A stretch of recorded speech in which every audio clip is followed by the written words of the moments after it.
Thanks for coming back. It's always one of the tests. Is anybody going to show up after lunch? So it's. Oh, that's right. I can give you the. I can't give you the US phone number off the top of my head, but we can get it to you. Here's what I would love you to do.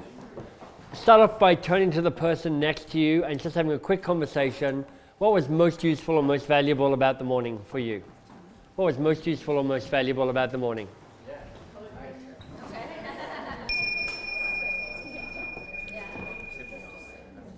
So let me be nosy.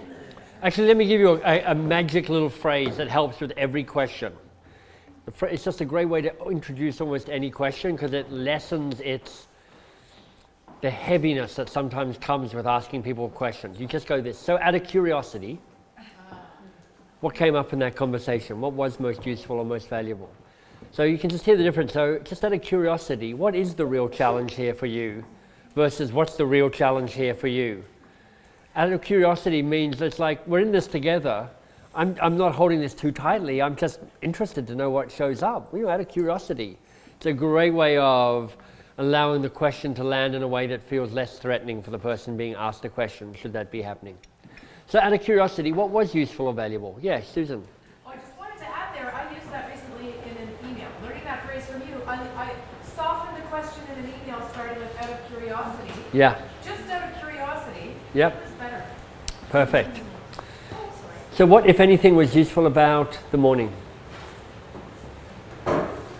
Awkward silence. Yeah, perfect. Yeah, Cheryl. I think for me, in the coaching trio, intellectually, I sort of knew the problem I was working, and just the act of talking about it with skilled people helped me take it to a different level where it was much more actionable. Nice. Yeah. And of course, what's also awesome is they weren't even that skilled. They were just following a good process and going, if I can just shut up and ask a good question, you'll do all the work. So that's nice. Yeah, please. I might have heard actually from the perspective as a coachee, kind of thinking about what the challenges are for myself. So I found myself actually falling victim to doing the fogifiers. Generalizing, nice. So now when I have future follow-ups with my manager or with colleagues or coaching myself, I can really help pinpoint what the challenges for myself. Very nice. That's great. Dan, did you twitch? I was going to say, for me, it was those two questions, like what's the challenge here for you and what else? And right. How much they distilled it down. I'm just right. I'm amazed by that, actually. It's one of the slightly bittersweet moments we have often when we put people through these programs. And sometimes we have people who've done a 6 or 12-month coaching program, and they come out of it going, God damn it, I spent X thousand dollars on it. It's 2 questions, that's it. And I'm like, I think coaching is simple. I think the act of coaching is difficult because there's a whole bunch of unlearning that you have to go through around that. But to become a really solid coach is not difficult. It's like, stay curious. Just a few good questions and it'll get you across the line. Lovely. What else landed? Yeah, Susan, yeah. Well, though I'm familiar with all of this, it really landed in a new way today that those questions disappear. And I teach these questions. Right. And I couldn't really tell you which ones you asked me. Like, they just disappeared because who's it all about? Me. Exactly. I was so fascinated with my story that I didn't. Right. Yeah. So, all about me, and they disappeared. Yeah. So to me, that's helpful that they don't sound awkward to somebody on the other side. On the other side, that they're talking. Yeah, perfect. Yeah. Very good. Final comment from anybody? Yeah, please, Peter. Question about, we were talking in our group just before the break around when you get that sense of when you've gotten to the real challenge. Yeah. It's kind of that gut feel. What's a way that we can kind of make that a regular understanding? Okay, now this feels like this is a real challenge instead of trusting and going by our gut. Well, I wouldn't go by your gut. I'd go by a conversation with that other person. That's the check it out part of that process in blue card coaching, which often gets missed because it takes a degree of practice to master the questions. And it's so exciting when you're like, God, this is great. They've started here, they're here now, we've made progress. It's like, be lazy. Just ask them, hey, are we there? Does this feel like the real challenge? Is this the thing? Do you need anything more than that? So I would just ask. Yeah. It's going to be a nice segue to our green card coaching that we're about to do. So here's what I want you to do. You had a good check-in. What I'd love you to do is pull out your notebook, please, because I've got a quiz for you. You want to put the other stuff away, but I want your just your notebooks, please. 5 simple questions. Oh. There we go, quiz show, here we go. The Price is Right. Number 1, what's the best coaching question in the world? Yes, you're writing it down as a secret answer in your quiz. Perfect. Yeah, perfect. I love the enthusiasm. You nailed it. Guaranteed everybody's going to get the first answer right, which is perfect. We all succeed. Second question, write down your answer. Keep it quiet. What are the 3 P's that help focus a conversation? What are the 3 P's that help focus a conversation?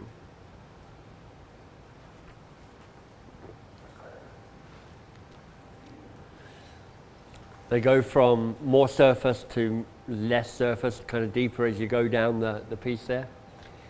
Question number 3 of 5. This is slightly tricky because you haven't seen the slide on this, although it's been printed on your worksheet and you've heard me say it a few times. Our 3 principles are be something, and be something.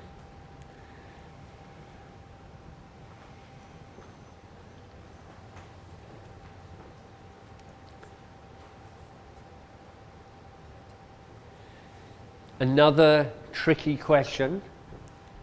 What's the center of the flower? Opening question. You remember that blue card, green card, red card flower model, if you like, call it a model, and there's a question right in the heart of it. What is the question right at the heart?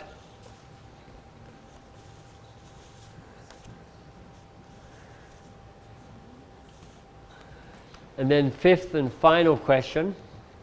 What's the essential blue card coaching question? If there's only one question, I said it a few times, if you could just pick one question from blue card coaching, this would be the question. May well have been one of the ones you practiced before the first coffee break.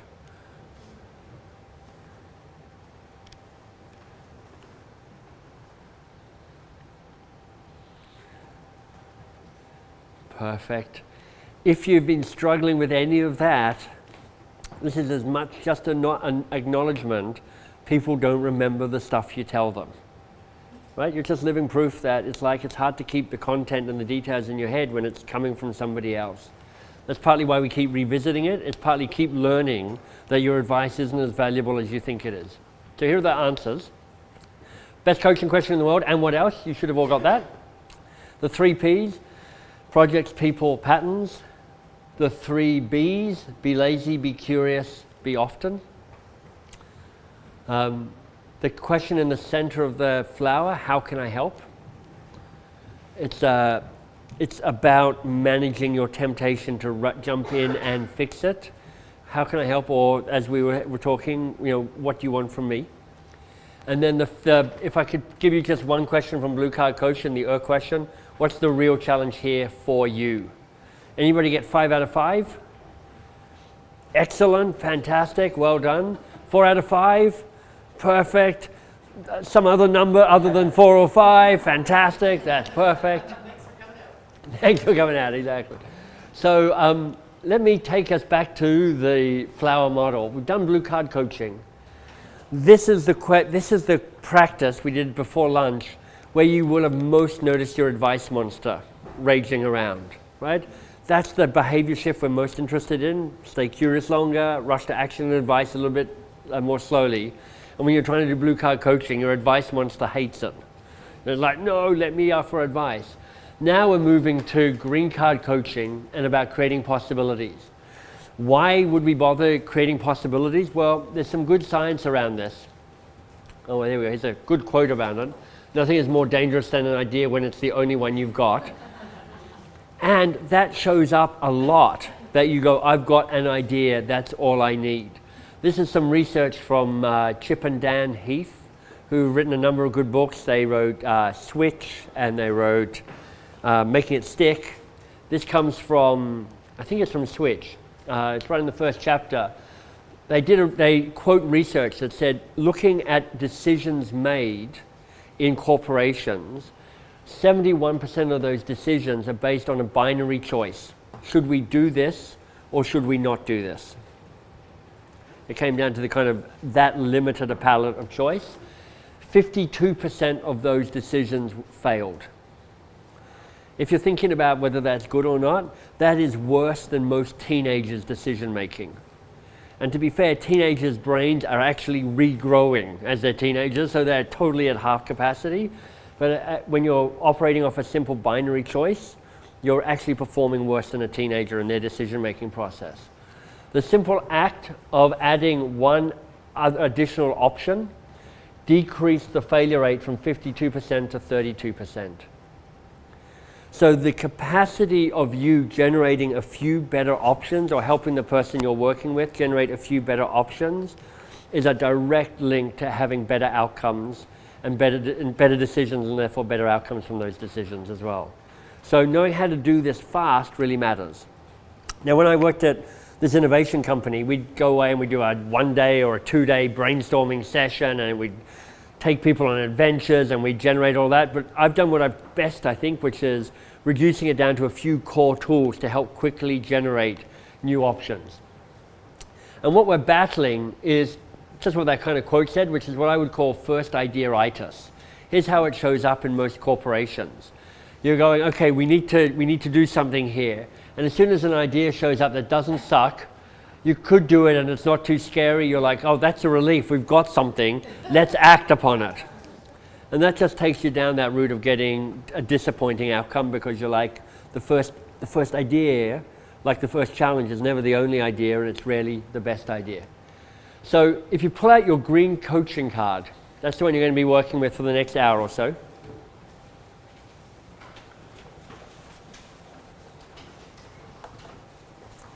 Like with the blue card, there's a process on one side and there's some questions on the other side. So if you look at the process side, you'll see here we've got 5 steps. Really 4.5 steps. The first one is the same step in every case, which is recognize the coaching moment and clarify your role. It sounds like this. Would it be helpful if we had some ideas around this? And they'll go, no, I don't need ideas. I know exactly what I want to do. You're like, okay, fine. Or they're like, yeah, exactly. That's why I'm here. You're like, perfect. Secondly, decant current ideas. Here's the insight. It is really hard to get new ideas until you get the old ideas out of your head. So your first discipline in generating this is just get the ideas they've already got out of their head. They have more than they realize. Then you need to generate new ideas, and I'm going to show you exactly how to do that. Then we're going to get into the rhythm of creativity. The rhythm of creativity is you expand and then you focus. Diverge, converge. And for these conversations to be useful, you need to go through both of those rhythms to make this a useful conversation about possibilities. I'm going to show you exactly how to do that. I'm going to give you some good questions for that. And then there's a kind of bonus step. There's a way that when you get to a certain point, you have one choice to go, let's see if we can amp up the quality of these ideas, and I'll show you how to do that in the most efficient way possible. So, and on the other side of the card, of course, you have the questions that we're going to be practicing. So, like with the blue card coaching, this is going to be practice-based learning. So this time, rather than being in groups of 3, this time I actually do want you in pairs. So, I know you've now met almost everybody in the room, but not quite. So go find somebody else in the room you've yet to work with, pair up with them, and I'll tell you what happens next. Susan, I think I'm going to ask you to pull out unless just to make the pairings work. All right. Going to be practicing coaching with your partner. It's going to be fantastic. Do you have a partner? Excellent, fantastic. The first thing you want to do is just to set this up. You want to have a conversation with your partner about, here's the thing I want to have some new ideas about. So you've got 3 minutes in total for both of you to know what your other partner wants to have ideas about. I know that sounds a bit confusing, but it's not really. You might want to tap into your 3 Ps and go, look, here's the things that are on my mind. Here are the things I could do with some coaching about. Pick one of those where you went, I wouldn't mind having some more choices about that. and then explain that to your partner in a succinct way, and then listen to her explanation back to you about what you'd like to have some ideas about. Does that all make sense? Fiona, you've got a puzzled look on your face. Yeah. I don't want to Okay, presume. Yes, it's the after lunch thing now. Wait, so we're going to start with, I'm just wondering what the other person will do. You're not doing any of that yet. All you're doing at this stage, Cheryl's saying to you, Fiona, I'd love to have some new ideas about this topic. Yep. And you're going to say to Cheryl, I'd love to have some new ideas about this topic. Wonderful. That's all you need to do at this stage. I haven't taught you how to have that yet. I was at step 5. You're at step 5, and I love your acceleration through the process. 3 minutes to share with your partner. Take it away.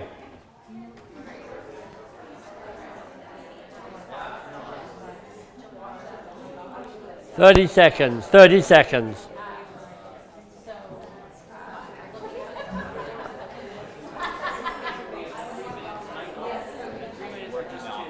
Three minutes, but you both need to know what your partner says. So get on to the other one.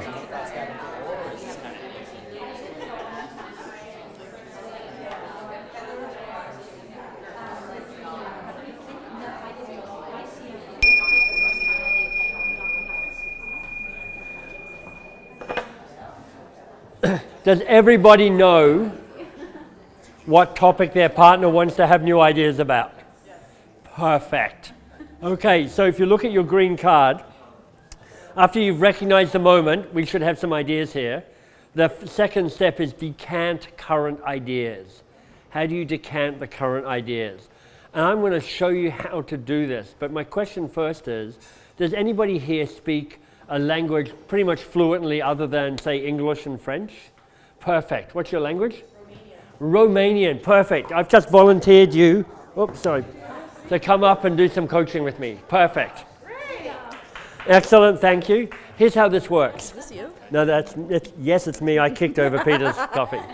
So that's 2 down for the day. I'm planning to get my hat trick before the day's finished. So let me just turn this slide off so we're not in the glare. Thanks, Peter. I'm going to ask you some questions.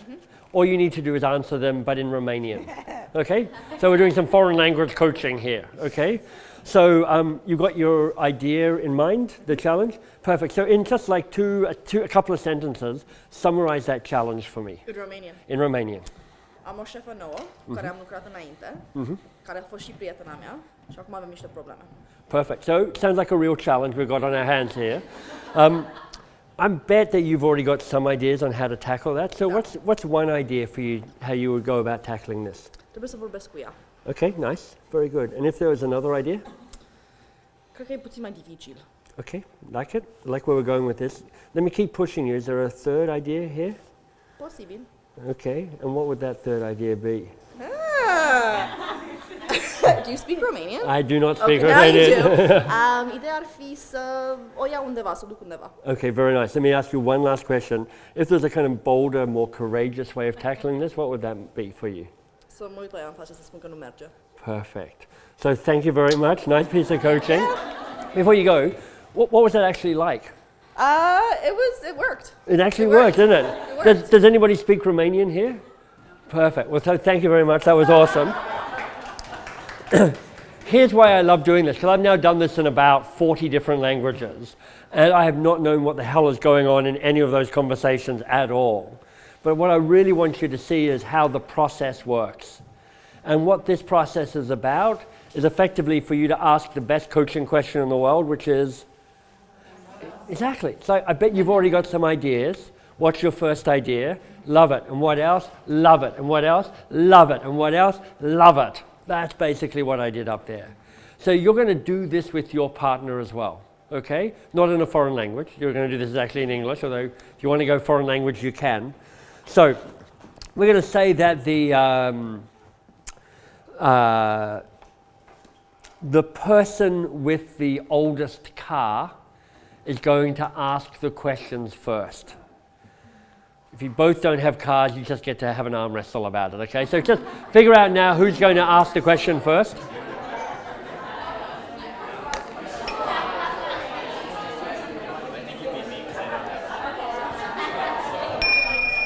Perfect. So you've got about a minute for this. So you go You know what your partner's challenge is. So you're going to go, okay, I know what your challenge is. I know you've got some ideas on how to tackle this. What's the first idea you've got? Your goal is to get at least 5 ideas out of their head in the minute or so that you've got. So you're just going to nod your head, look interested, keep asking, and what else, and see how it goes. Does that all make sense? I'll ding my bell so you know when to swap over. Your minute starts now. Take it away.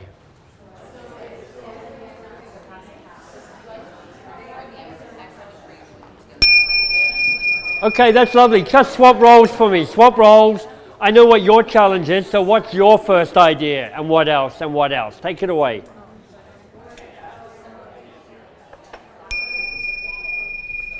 Beautiful. So lovely. You get to say to your partner, you are awesome and you're doing great. Perfect.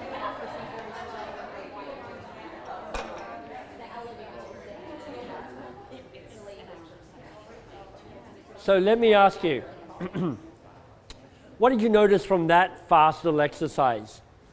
What did you see? Desiree. Ideas that I haven't thought of. Yeah, it's funny, isn't it? As you keep talking, you're like, oh, and this, oh, and this, oh, and this. So actually, people tend to have more ideas than you think. I mean, after a minute, these guys are like, actually, I've still got more ideas that I need to keep telling you about, even though you've rung the bell. Okay, which is fine. That's part of what's in people's heads. They're like, there's more here. So what else did you notice? Yeah, please. Just that it's kind of funny. This is something that I've been struggling with for a long time, and it took me 30 seconds to really come up. I know. Yeah. So much of coaching is just giving people a little bit of space to do a little bit of thinking and to hold the space rather than to interrupt the space. So I love that. And so the fact that you're like, oh my God, I've had an insight after 30 seconds is fantastic, but also not that common. Because what we're really doing here is we're not pushing for the big aha moment. We're really just trying to clear the ground. And if people are getting some excitement about ahas about that, that's great. That's a bonus. So I love that you went there, Dan. But often people are like, okay, I've got all these ideas, but I've kind of had them before. One of the things that we've done is, actually I'll get to that in just a second. So that's the first, what we call the possibility liberators, which is decanting what's already there. Let me take you through the other possibility liberators. Now you'll see them listed on your card. You're also going to see them listed on worksheet number 2 and the kind of the bottom half of worksheet number 2. You've kind of filled out the top one with the blue card coaching, then the bottom half, I should have pointed this to you before, a place for you to write down what your challenge is, and then a place for you to write down just notes about what these fogifiers are, these possibility liberators are, if you'd like to do that. So decanting what's already there, the insight there is they have ideas. They have more ideas than they realize and you realize. So just ask, and what else, a lot, until they're like, I have no other ideas.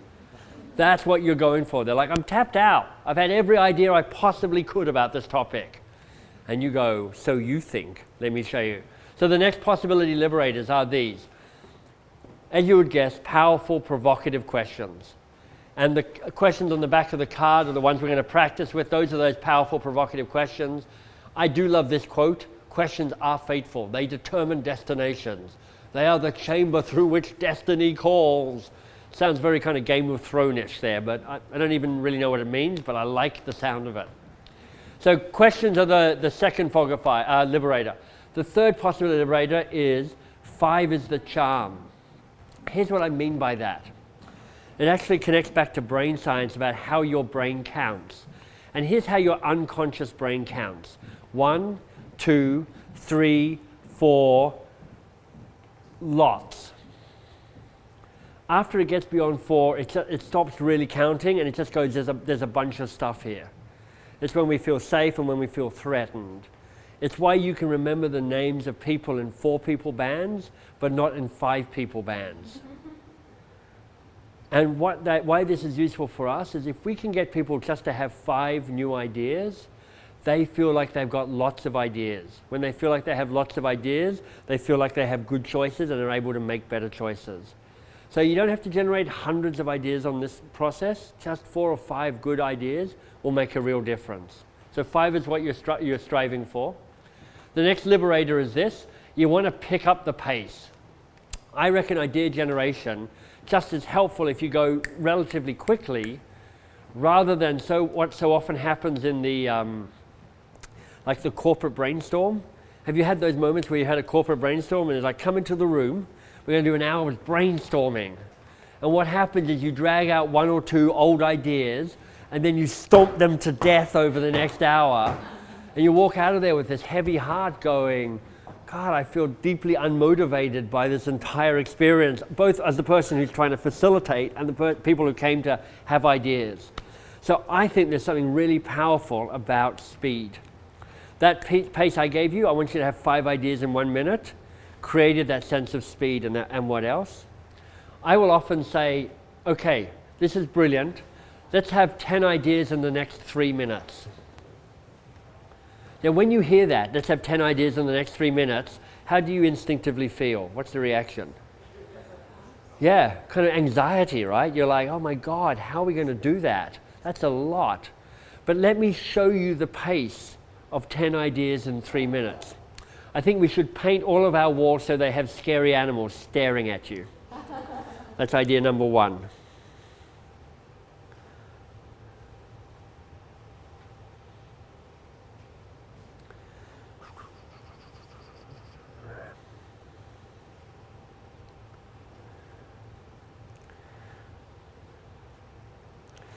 I think we should rearrange the furniture so that we're not using tables so much and there's much more flexibility with the chairs.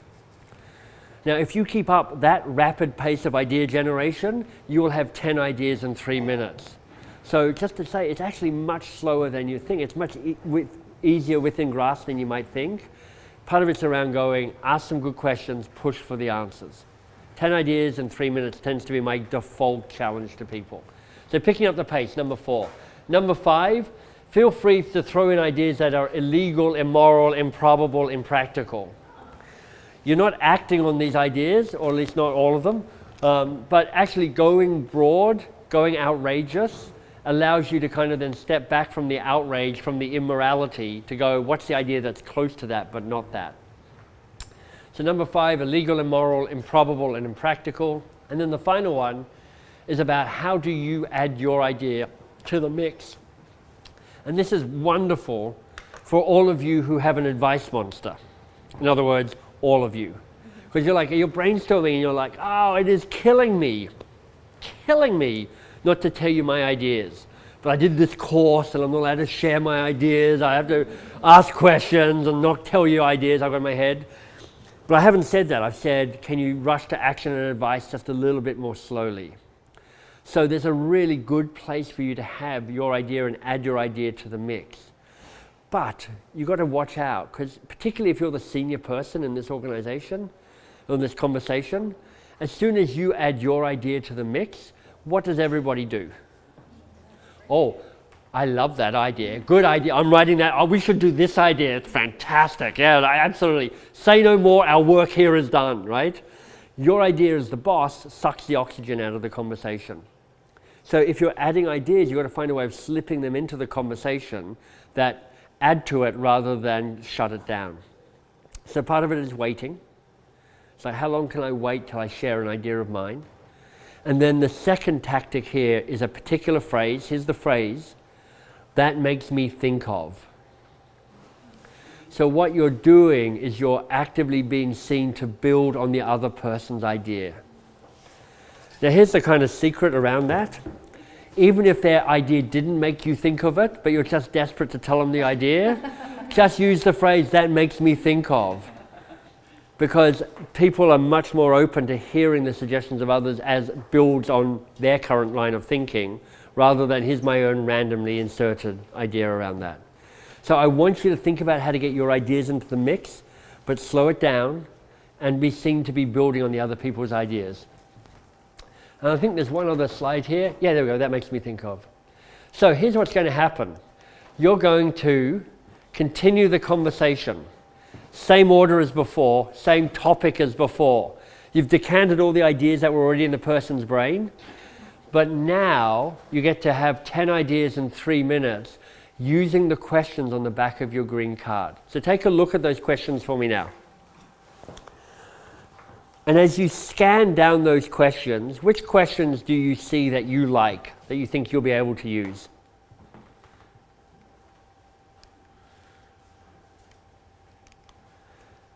What do you think, Chloe? I really like what would be a fun thing to do. Nice, fantastic. What else? What else do people like here? Yeah, Dan. If you had no fear, what would you do? Very nice. Yeah, kind of being like courageous around that. Very good. What other ideas do you like? The easiest thing to do. Oh, why do you like that one? Because that's on top of everybody. What's the quickest thing that comes to your mind? Perfect. That, by the way, what's the easiest thing to do? That's a really nice first question out of the gate because it feels the least threatening. It's like, oh, well, if I could do, I mean, easy stuff would be this and this and this. So that can be really powerful. Anything else on the list that you're seeing that you're liking in particular? What are you afraid of doing? What are you afraid of doing? Very nice. Kind of pushing you, provoking you like that. What do you think, Cheryl? Bold. Be bold. Yeah, be. What's the boldest thing to do? So you get to use all of these questions if you wish in the 3 minutes that you've got. But here's what my recommendation is.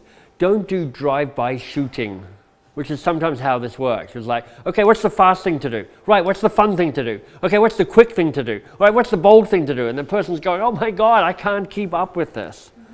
What you want to do is capitalize on momentum by using and what else. So it goes like this. So what's the easy thing to do? And what else would be easy? And what else would be easy? And is there anything else that would be an easy thing to do? Okay, great. So what's the fun thing to do? And how else could we do something that was fun? And what else would be fun? And if there's one other fun thing we could do, what would that be? And you'll find that that's a much easier path for people to follow and keep generating ideas rather than leaping to different perspectives the whole time.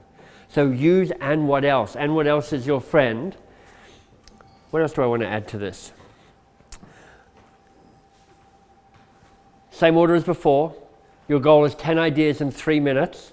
My recommendation would be to start with one of the first 2 questions there, which is what's the obvious thing to do or what's the easiest thing to do. Feel free to slip your own idea into the mix if you'd like to by saying, that makes me think of. You're going to get to try this out, yeah. Sorry, these are not including the ones we just covered. No, you've already done those. These are new ideas, so you're generating new possibilities. Your 3 minutes starts now. Take it away. Very nice. That's 3 minutes. So you're simply swapping roles now, swapping roles. 10 ideas in 3 minutes. Start with what's obvious or what's easiest to do and what else and what else. Your time starts now. Take it away.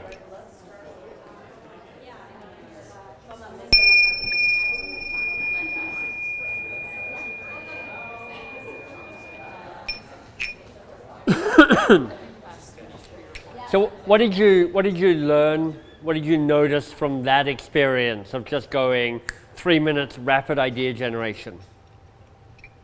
What did you learn? Cheryl. My Uber J. Myers-Briggs wants to dig, each issue I came up with, I want to dig down into it and I want to write it down so I remember it. Yeah. And I didn't, but I don't think I got to 10 because I just went down in each one. Right. So that was a challenge. Okay. So you're in service to the person you're working with. So if they want to go, look, you said 10 ideas in 3 minutes, but I want to talk about each idea for 30 seconds because that makes it land better for me and I get to test it, go with that.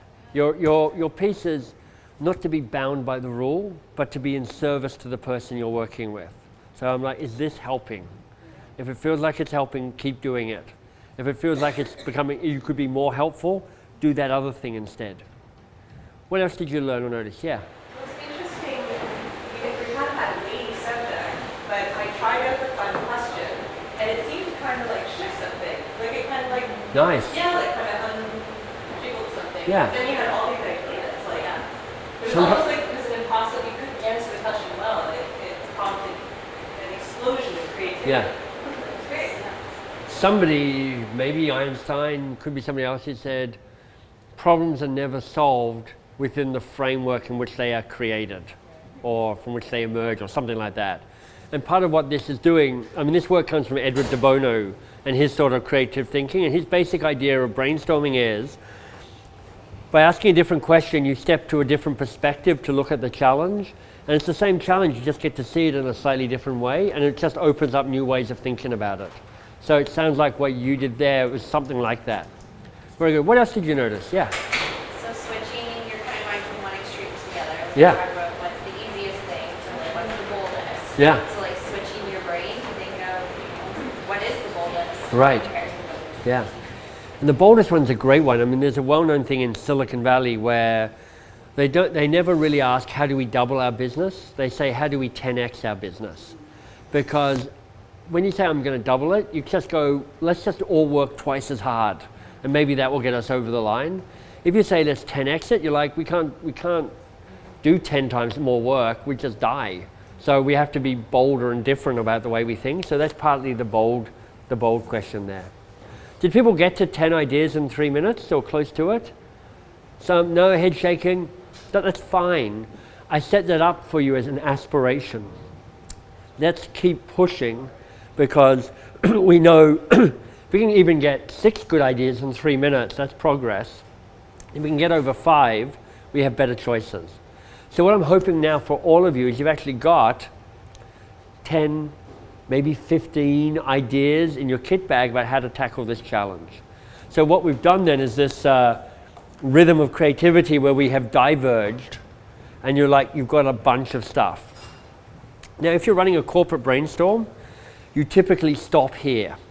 You're like, oh, it's amazing, we did an hour, we wrote up flip charts, and we're like, and after that, I'm like, okay, so I gave it to my admin assistant to type up the flip chart, who wasn't in the room. So after 2 weeks, she finally gets to it because it's not urgent or important.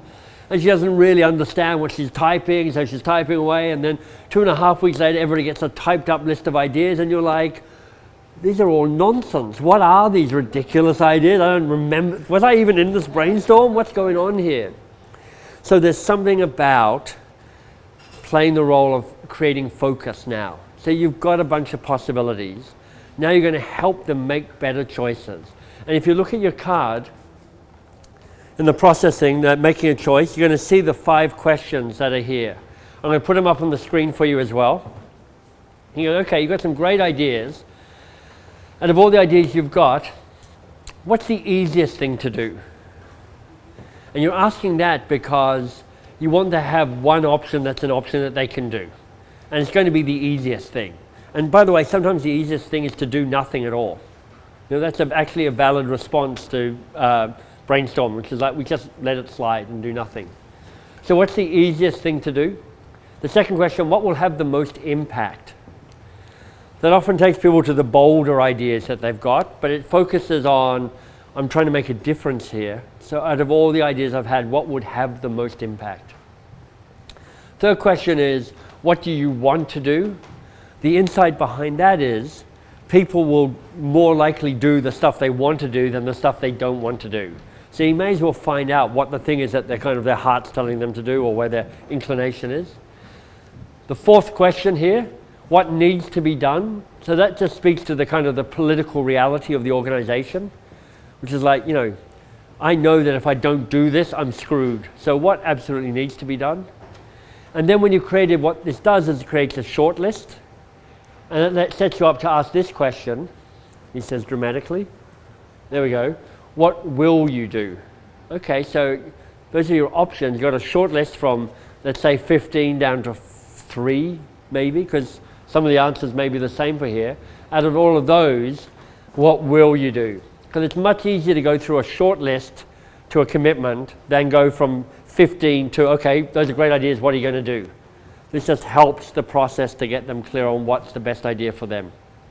So, you've got 90 seconds with your partner to walk, 90 seconds each, to walk them through these 5 questions. You know exactly what it is. There's your script. Your 90 seconds starts now. Take it away. Beautiful. Just swap roles for me. Swap roles. Take them through those 5 questions. I want you to get to, so what will you do? So rattle through it for me, please. 90 seconds.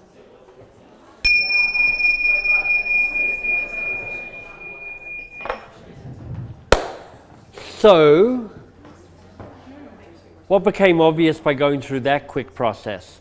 Just 90 seconds, but winnowing down. What did you notice? Chloe, you're nodding your head. Feels like you need to say something. It became very concrete. Just hearing yourself talk through those options once more. Yeah. And I think what needs to be done is a really question to helping inform like the last question, what will you do? Nice. Yeah, because it's like not just what I want to do, but what's expected of me or what's required of the situation. And you don't have to do it, but now your choice becomes clearer if you don't do it. Yeah, perfect. And Jenny, do you want to add something? Oh, I was just going to say how your first idea wasn't the one you came to. Right. Yeah, so the first idea is maybe not the ones that you actually commit to. So did you all get to a place where you're like, what will I do? What is perfect? So you could finish this process right now. You know, really quickly, here it is in summary, you decant what's in their head, then you throw a few creative questions at them. What's the bold, the fun, the fast, the interesting thing to do, the easy thing to do? Then you help them figure out what they will do by going through a short list. And you could say, that was awesome, half an hour, we're done, 20 minutes, we're done, 10 minutes, you can do this in, we're done. But if you want to go another step further, this is the fifth and final step, the amp it up step. Because what the science shows us is that even after people have brainstormed and come up with some bold, interesting choices, when forced to choose what they will do, they will tend to default to a safer choice. So there's a way that we can play around with this a little bit. So this is the amp it up process. Here's what I want you to do. I want you to get your answer to the question, what will you do for your challenge? Get it in your mind, hold it in your mind, and just briefly close your eyes for me, please. Because then do a little group coaching here. I want you to just answer these questions to yourself. So thinking about what you will do, what that commitment is, what's the fastest way you could actually implement that? What's a really fast way you could put that into action? And what else could you do that would be quick to make that happen?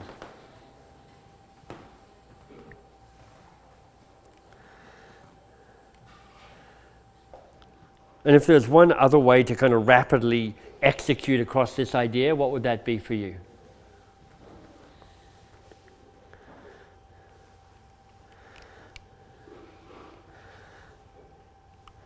And just to take it in a slightly different direction, what's the really bold way of making this happen? The kind of, yeah, this may get me fired sort of way. The screw the consequences sort of way. If you didn't care about that, what would you do?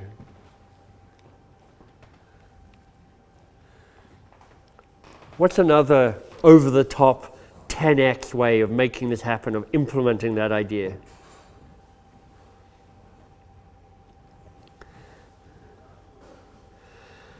And then let me ask you one other question. What's the fun way of actually getting this done?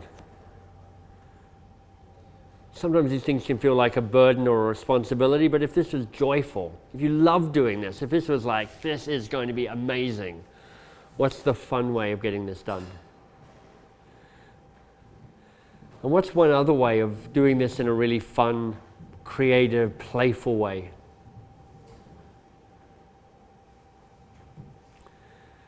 So you can see you've got different options on how to implement this idea. But if you had to pick one of those to pursue, what would that be for you?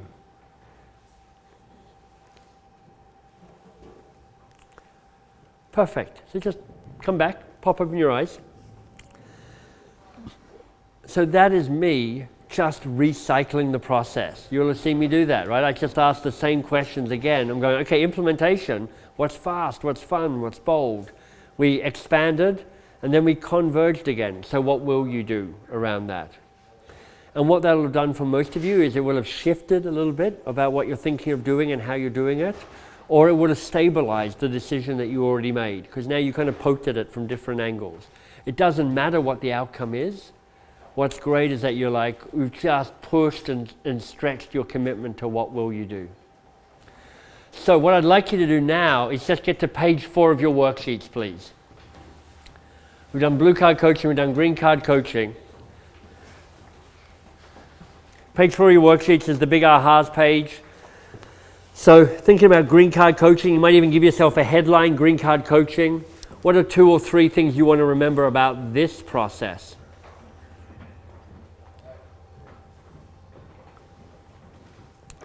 Two or three things you want to remember about green card coaching. It could be about the power of decanting, and people always have more ideas than they realize. It could be about remembering the power of and what else. Don't just ask one of the questions, ask it again and again and again. And what else? And what else? You might like the creativity diverge, converge rhythm. You don't want to leave people with just lots of ideas, that's paralyzing. You want to help them make some choices. Maybe for you the short list was the key insight.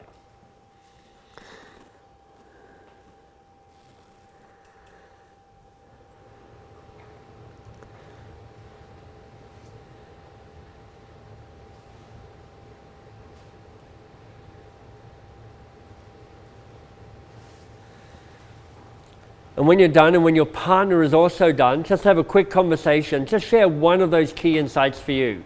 What was the most useful or most valuable thing from green card coaching for you? Have that conversation with your partner when you're both ready to go.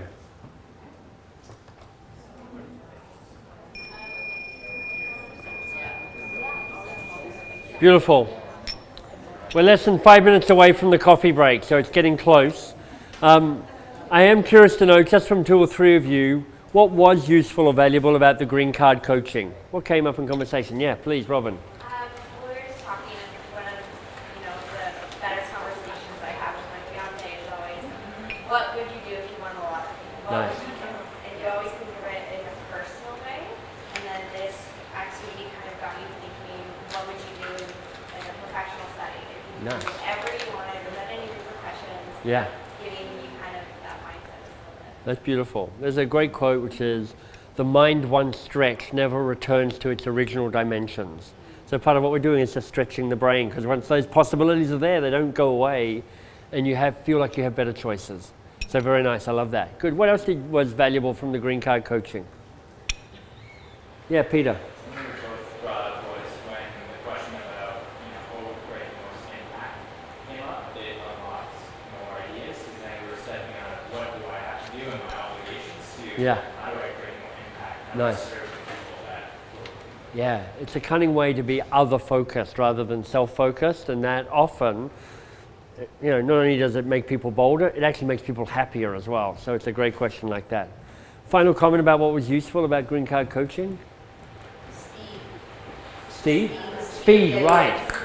You c- It made both of us visibly uncomfortable, but Yeah. we pushed through it and came up with some Perfect. I love that you're speaking to that. You can see that there is an underlying principle in all of this work, that you're kind of weirdly holding space, but doing it fast at the same time. We're like, it's only 3 minutes coaching, but it's a really spacious 3 minutes because I'm giving you my full attention and I'm not interrupting, and we're going to really make the most of 180 seconds together in this conversation. So I love that you point to that. Danny, do you want to add one more thing? Yeah, just quickly, we both used that makes me think of. Right. In the conversation, that really added a lot of value being able to. Nice. That's a really good muscle to work on. Just making that nice segue, that makes me think of, and it makes you feel good because you're like, at last, I've got an idea in of my own. Perfect. So look, I want you to get to the coffee break, but actually before you go there, page 3, the top of page 3, I forgot to get you to do this for blue card coaching, but I really want you to see if you can translate this into a new possible habit. So, where is there an opportunity for you to be more help create more possibilities? It's like when we have a team meeting, when I have my one-to-one with Bob, when I do this, when I do that. Where's the moment where you could use some green card coaching as a habit? When this happens, instead of, I will.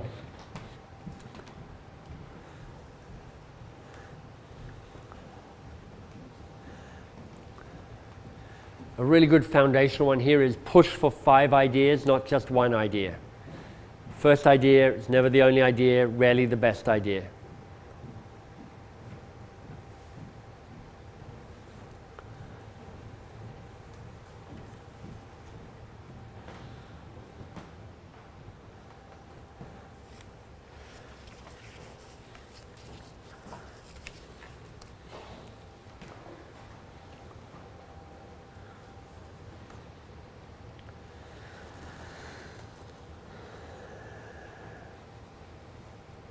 what I hope you're noticing is how writing the habit down just starts making this feel that much more tangible and more take-backable. If you're just writing down an action list, that never really works, but a habit, you're like, oh, I could actually practice this. And what we're going to get to after the break is how you actually sustain some of these commitments and some of this learning. So that's the first thing we'll tackle. By my watch, it's 1:15, so we're going to take a good 15 minutes, start again at 2:30. Now, there's a bit of food left. What we're going to look to do, there's a community house across the road, so the food that doesn't get taken, we're going to take across to the community road, but that means it's your last chance to have some of these outrageously good little dessert things or sandwiches or whatever you want. So, last call on the food, and I'll see you back here in 15 minutes at 2:30.